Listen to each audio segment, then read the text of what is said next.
Como é que você chegou na sua conclusão, você consigo próprio, do tipo, em algum momento você era um adolescente acreditava no catolicismo e tal, e de repente você foi mudando, foi leitura, como é que foi esse seu encontro com o ateísmo?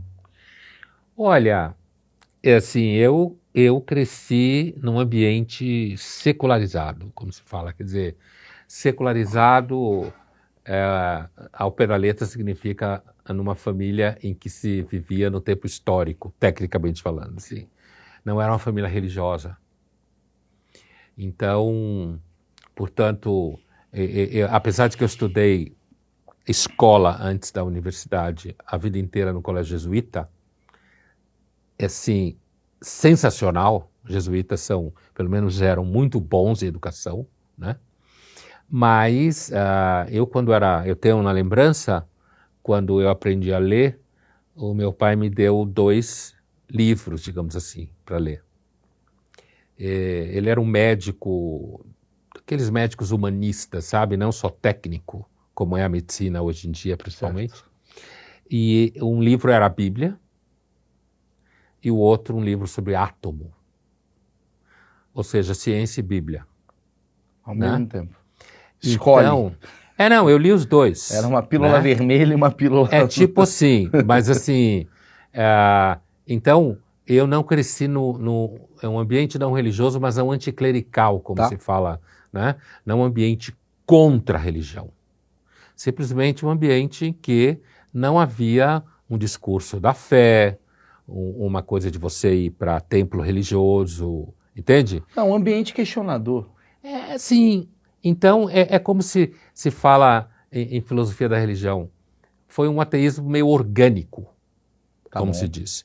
Não foi revolta contra o pai, sabe? Essa que coisa... muitos ateus, eles viram uma antítese... tem daddy issues, como se fala em inglês. Tem questões com o pai e acaba virando ateu porque tem raiva do pai. Então eu não experimentei esse processo. É tipo um radical crente, aí ele se torna um radical não crente. Justamente, pentelho dos 2 polos. Entendi. Ele é radical, não importa. O seu foi por uma questão... Foi uma coisa meio natural. Mas você já chegou a se questionar no seu ateísmo? Já teve algum momento que você duvidou dele? Alguma viagem de avião que deu uma tremida e você deu aquela rezada? Já teve alguma situação que um amigo seu ficou doente e você entendeu um milagre, alguma coisa do tipo? Não. Primeiro porque eu viajo muito de avião, mas nunca passei por uma situação perigosa. Nem agora você uma vez só tive a turbulência. O piloto da Gol agora vai tremer o avião para ver se você realmente é ateu. Depois você soltou essa declaração perigosa, essa declaração. Não, mas é uma questão de sorte também, né? Sim. É uma questão de sorte. Então, não, eu nunca passei por nenhuma situação em que digamos assim, eu rezei por desespero. Tá. Né? Agora, questionar o ateísmo como alguém com formação filosófica o tempo todo. O tempo todo. Pode estar errado. Legal saber disso. Pode. E assim, há uma questão sobre a origem do universo, né?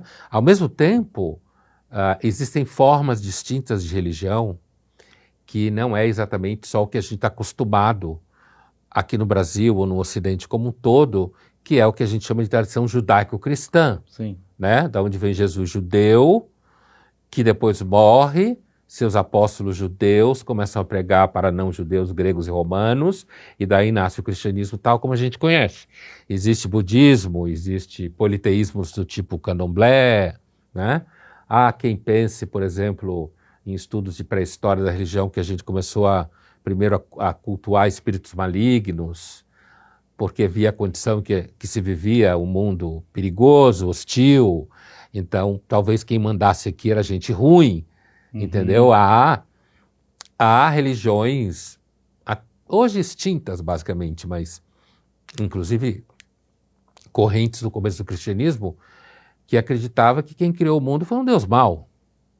Tinha correntes que acreditavam nisso? Sim. Por conta do sofrimento que a gente vivia? Porque imagino que antigamente era muito pior do que agora, devido à falta de conforto que a gente tinha, né? Só que eles conheciam conforto também, né?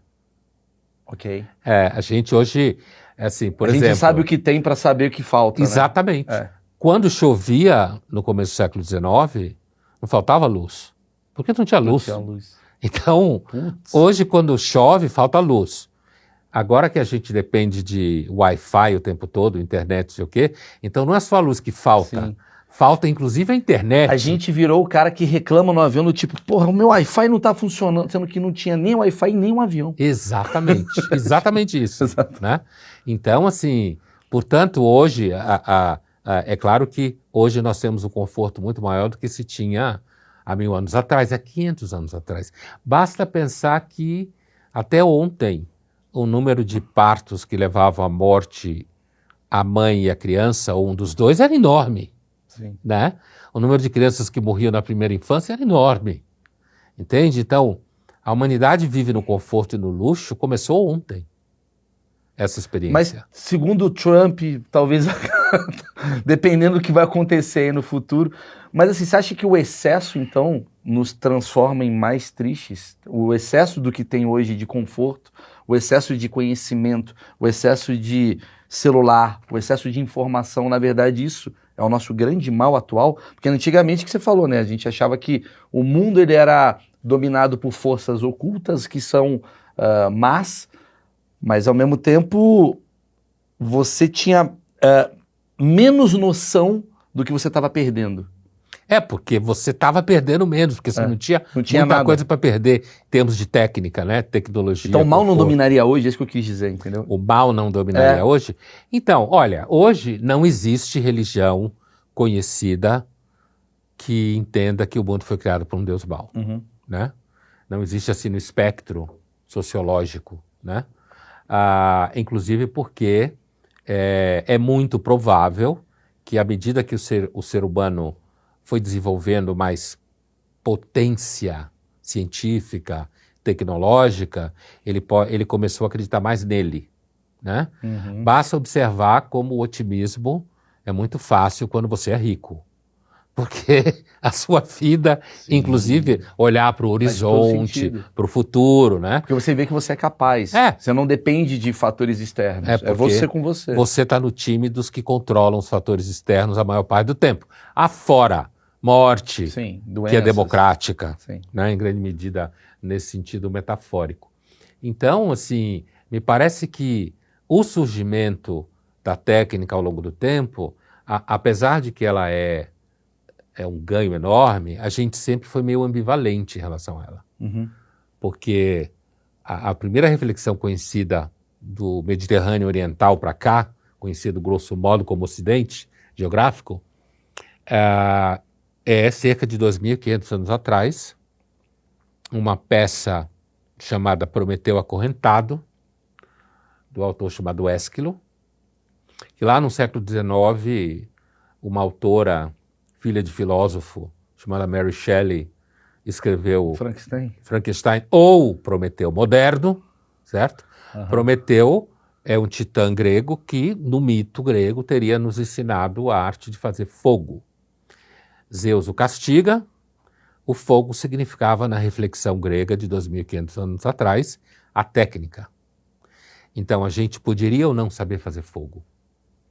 O medo de Zeus é que a gente tocasse fogo em tudo. Então, era melhor a gente ter acesso ao fogo quando tinha um relâmpago, que os deuses davam, digamos. Uma coisa assim. meio Oppenheimer, né? Que é aquela coisa. Não, mas o Oppenheimer falou, eu conheci o pecado. Quando ele fez o Projeto Manhattan, ele disse isso. Eu conheci o pecado. Só para explicar, o cara que fez a bomba atômica. É isso aí. Fez a bomba atômica e o medo dele é que isso fosse usado para fins como foram usados, né? Acabou até hoje não sendo usado definitivamente, né? Não aconteceu. Não sabemos que momento você está vendo esse vídeo. Não. Se as bombas atômicas e de hidrogênio, que é pior do que a atômica, tivesse sido usada, ele não estará assistindo esse vídeo, provavelmente. Ou estará assistindo, a gente Mas não se sabe tiver aonde. caído em algum lugar que não onde ele está, não sabemos. Então, o fato é que durante a Guerra Fria, entre União Soviética e Estados Unidos, não houve uso de bomba atômica. Sim, né? sim. Os dois países tiveram um juízo bastante para se arranhar, brigar através de outros, mas não usar armas nucleares. A gente não sabe que isso pode acontecer, por exemplo, se o regime dos ayatolás no Irã tiver bomba atômica.